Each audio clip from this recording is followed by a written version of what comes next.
The shrill voice of Karen Westfield cut through the summer air like a kitchen knife. "What do you think you're doing? That's a violation," she shouted, marching across Marcus Chen's front lawn in her crisp white capri pants and tennis visor, smartphone already recording. Marcus froze, sledgehammer in hand, sweat dripping down his back as he stood amid the remains of his children's above-ground pool. "It's my pool, Karen," Marcus said with forced calm, setting down the sledgehammer. "It's falling apart. I'm replacing it next weekend." Karen's eyes narrowed behind her designer sunglasses. "You didn't file the proper demolition paperwork with the Architectural Review Committee. That's Section 8, Paragraph 3 of our covenant." Pinnacrist Estates had once been a peaceful suburb until Karen Westfield became president of the Homeowners Association 6 months ago. Since then, violation notices appeared like mushrooms after rain, and monthly dues had mysteriously increased by 15%. "I'm just taking down my kid's pool," Marcus explained, gesturing at the faded blue vinyl and rusted metal frame. "It's hardly a demolition project." Karen's perfectly manicured finger jabbed toward him. "The bylaws clearly state that any structural change to your property requires prior written approval." She was already typing something on her phone. "I've already documented this violation. Expect an official notice and fine by tomorrow." Marcus looked at his watch. 2:15 p.m. His kids would be home from summer camp in 45 minutes, excited about the new pool he promised them. The old pool had to go today. "Look, Karen," he said, "can we be reasonable? This pool is falling apart and could be dangerous. I'm replacing it with an identical model." Karen smiled the way a shark might before attacking. "Rules are rules. I'm afraid I'll have to escalate this immediately." What Marcus didn't know was that Karen had her eye on his property for months. From her second-story home office window, she had a perfect view of his backyard. Her latest project was implementing a neighborhood beautification initiative that would ban above-ground pools altogether, a plan she would unveil at next week's HOA meeting. "Escalate how?" Marcus asked, wiping sweat from his brow. Karen was already dialing. "Hello, police? I'd like to report destruction of property in progress at 742 Pinnacrist Drive." Marcus's jaw dropped. "You're calling the cops? On me? For removing my own pool?" "Property alterations without permits can be considered code violations," Karen explained smugly, pacing his lawn as she spoke into the phone. "Yes, officer, I'm the HOA president." The homeowner is being quite belligerent. Across the street, Diane Rodriguez peeked through her blinds, witnessing the entire scene. As the HOA treasurer, she had been growing increasingly concerned about Karen's power trips. She had also noticed some strange discrepancies in the HOA's financial reports that Karen had brushed off as accounting adjustments. Diane picked up her own phone and began recording. This wasn't the first time Karen had called authorities over trivial matters, but it might be the perfect opportunity to finally do something about it. 2 streets over, retired Judge Howard Thompson was reviewing the HOA bylaws at his kitchen table, searching for a specific clause. The emergency board meeting he had called for tomorrow now seemed more urgent than ever. 15 minutes later, a police cruiser rolled slowly down Pinnacrist Drive. Officer James Wilson, a 10-year veteran who had responded to HOA disputes more times than he cared to count, stepped out with a clipboard in hand. Karen rushed to meet him, her designer sandals clacking against the pavement. "Officer, I'm so glad you're here," she gushed, gesturing dramatically toward Marcus. "This homeowner is conducting unauthorized demolition without proper permits. It's a clear violation of our covenants."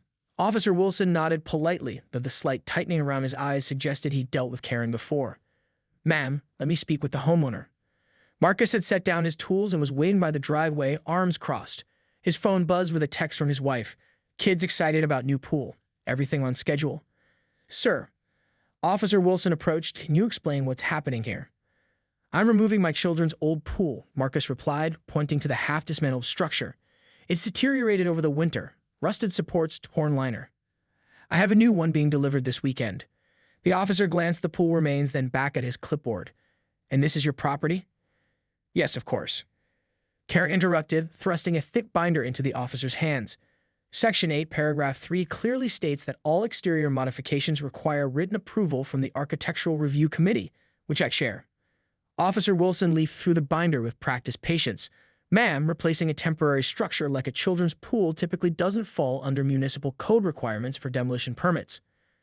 Our HOA bylaws supersede. However," the officer continued, "I'll need to document this. Standard procedure." While Karen smiled triumphantly, Marcus noticed movement across the street.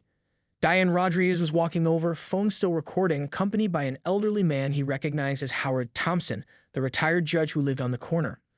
"Officer Wilson," Diane called out, "may we have a word?" Karen's smile faltered. This doesn't concern you, Diane. Actually, as Hihoa treasurer, I believe it does, Diane replied coolly. She turned to Marcus. I brought a copy of the actual bylaws, not Karen's amended version. Howard Thompson stepped forward, his manner dignified despite the summer heat. I highlighted Section 8, Paragraph 3. You'll note it specifically exempts seasonal recreational equipment from requiring prior approval for removal or replacement. Karen's face reddened. That's not the current version. We voted to change that last month. No, we didn't, Diane corrected, pulling out her tablet. I have the meeting minutes right here. That amendment was tabled for further discussion. Officer Wilson reviewed the documents, his expression unreadable. Meanwhile, a small crowd of neighbors had begun to gather at the edges of Marcus' property, watching the drama unfold. Karen's phone rang and she stepped away to answer it. What do you mean they're early? She hissed into the receiver. I told you not until next week. She glanced nervously at her own house down the street. Marcus noticed a large delivery truck turning onto Pinnacrest Drive. To his surprise, it pulled up in front of Karen's house. Two workers in uniforms hopped out and began unloading sections of what appeared to be an elegant in-ground hot tub. Diane noticed too. Interesting, she murmured. I don't recall seeing any approval request for that installation. Officer Wilson cleared his throat. Mr. Chen, you're not in violation of any municipal codes. This appears to be an HOA matter.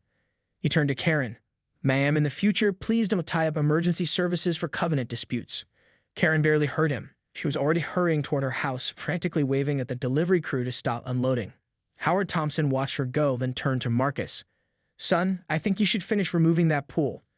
And then perhaps you'd like to attend a special HOA meeting I'm calling for tomorrow evening. Karen's living room had been transformed into a war room. 3 laptop computers displayed different sections of the HOA bylaws, while printouts of violation notices covered her immaculate glass coffee table.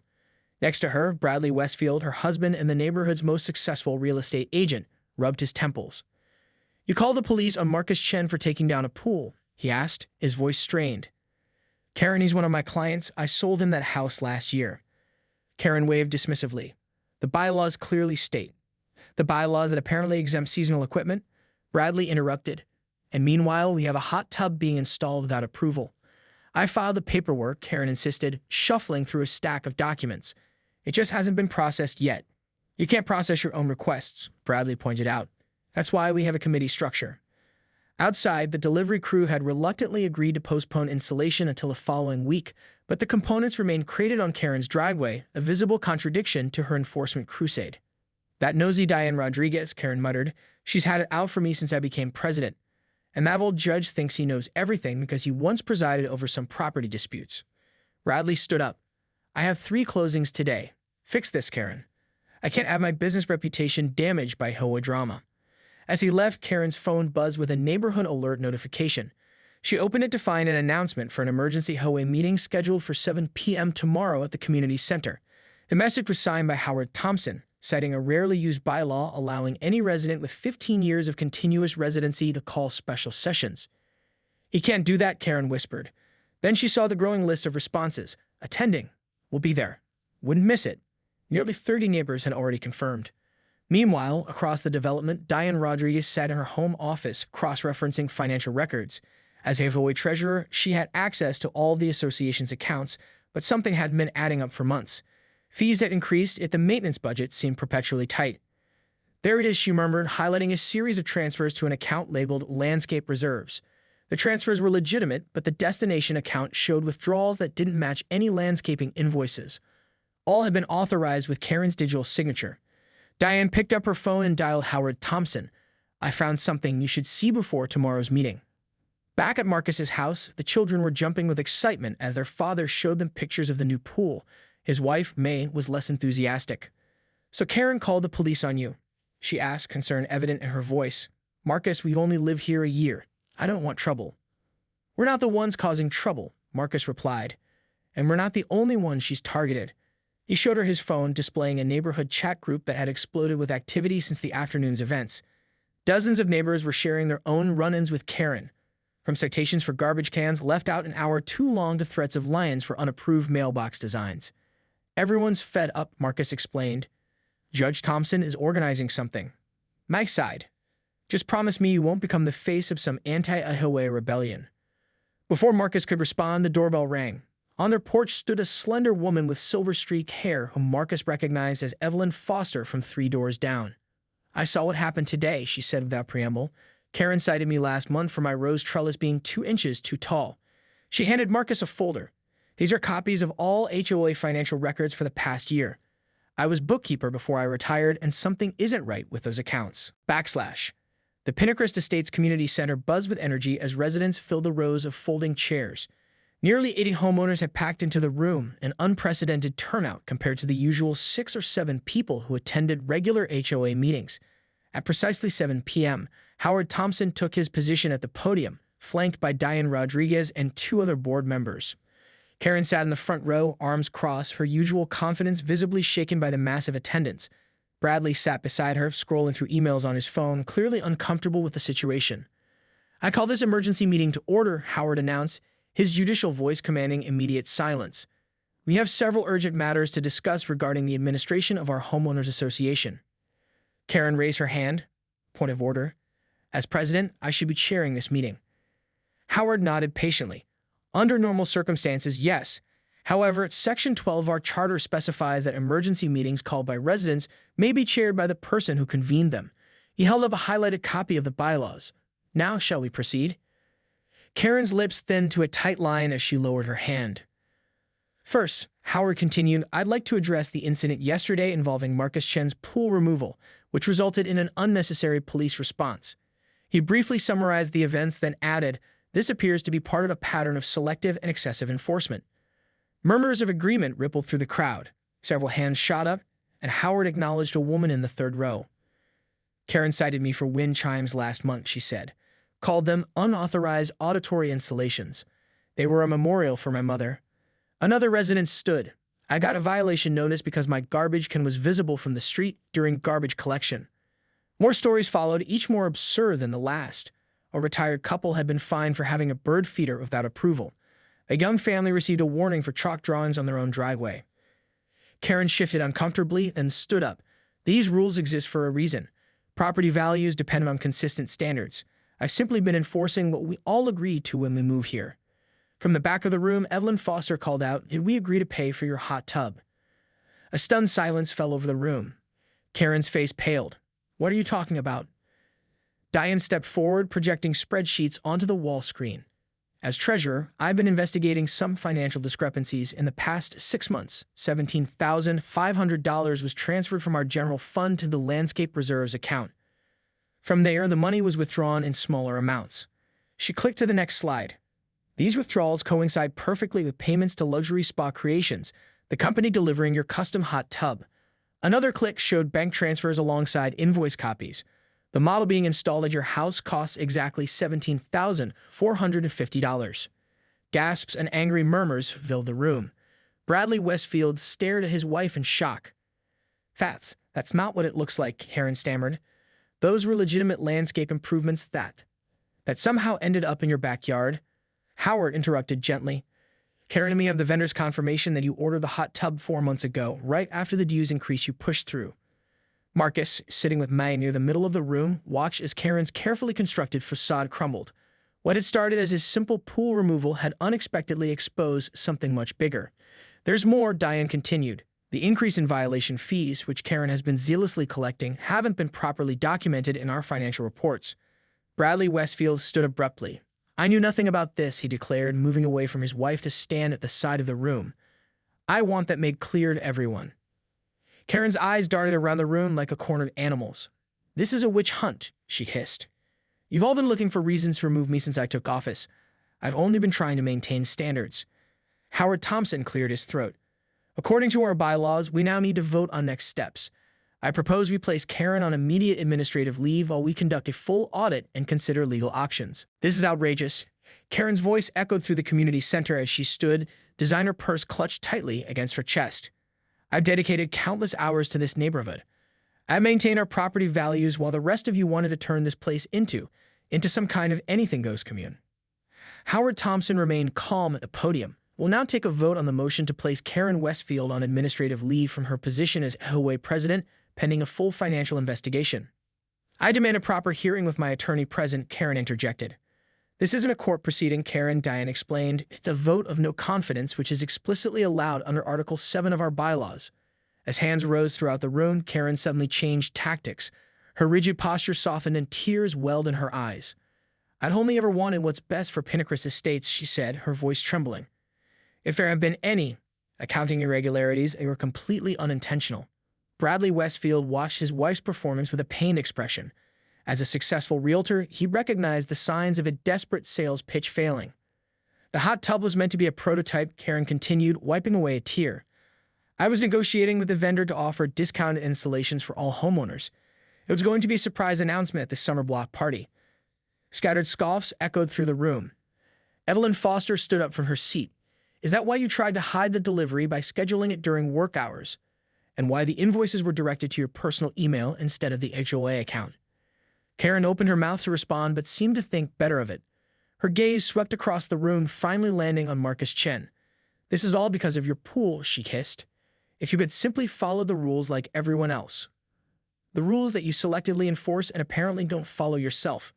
Marcus replied calmly. The vote was quick and decisive. 76 in favor of administrative leave, 3 abstentions, and only Karen voting against.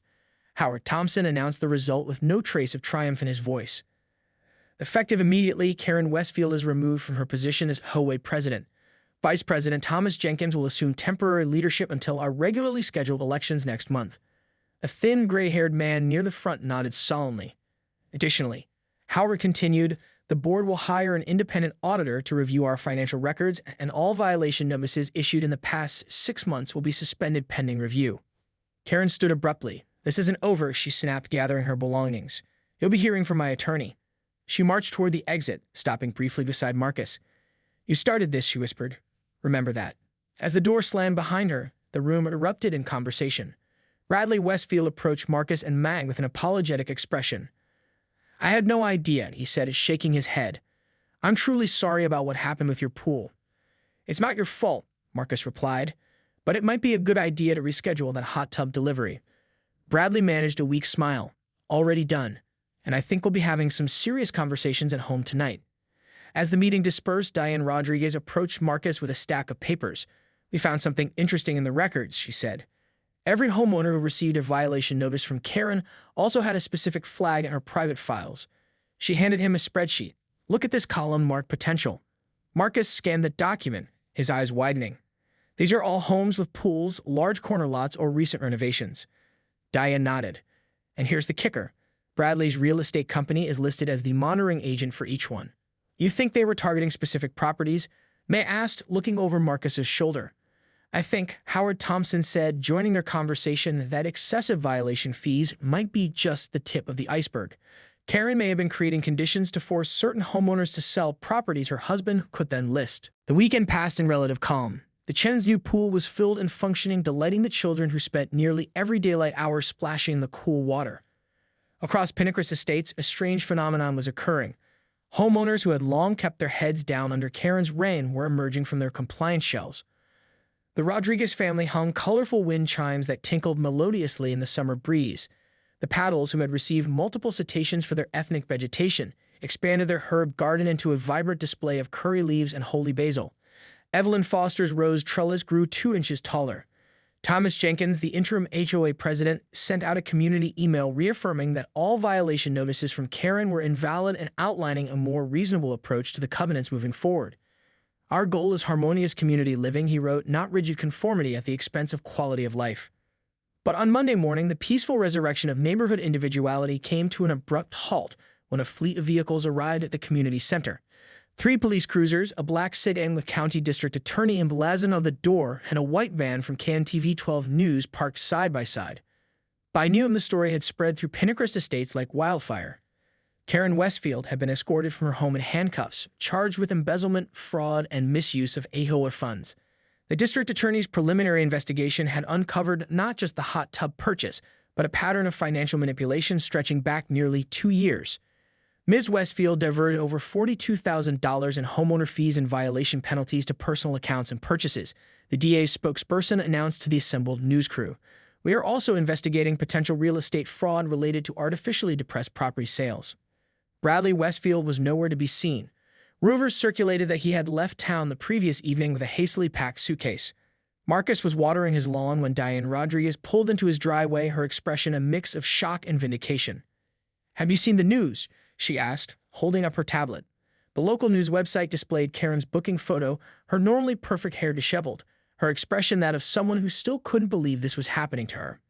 "I can't say I'm entirely surprised," Marcus replied, "but I never expected it to escalate this quickly." Diane nodded. The auditor found everything within hours. It wasn't even cleverly hidden.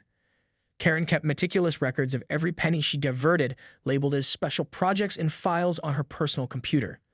"Organized even in her corruption," Marcus mused. "There's more," Diane continued, lowering her voice despite the empty street. The DA found a list of targeted homeowners, people Karen was pressuring to sell through excessive violations. And guess which realtor was poised to list those properties at below-market values once the owners were desperate enough to move? Bradley. With guaranteed buyers already lined up, they were orchestrating a real estate scheme right under our noses. From down the street, they heard the distinctive rumble of a heavy truck. Looking up, they saw a flap hauling away the disassembled components of Karen's custom hot tub, evidence in the ongoing investigation. That evening, the Pinacris Estates Community Center was once again filled to capacity, but the atmosphere couldn't have been more different from the tense emergency meeting of days before. Bottles of wine were opened, potluck dishes covered folding tables, and children ran freely through the room without receiving citations for excessive velocity in communal spaces, one of Karen's more creative violations. Howard Thompson stood at the front, not behind a podium, but simply among neighbors, holding a glass of iced tea. "I'd like to propose a toast," he announced to the gathering. "Not to Karen's downfall, that's her own doing, but to community, to neighbors looking out for each other rather than policing each other." Glasses raised throughout the room as a cheer went up. Marcus stood with May and their children, feeling a sense of belonging that had been missing since they'd moved to Pinacris Estates a year ago. Thomas Jenkins approached them with a sheepish smile. "Marcus, I owe you an apology. As vice president, I should have reined Karen in long ago, but she was so formidable."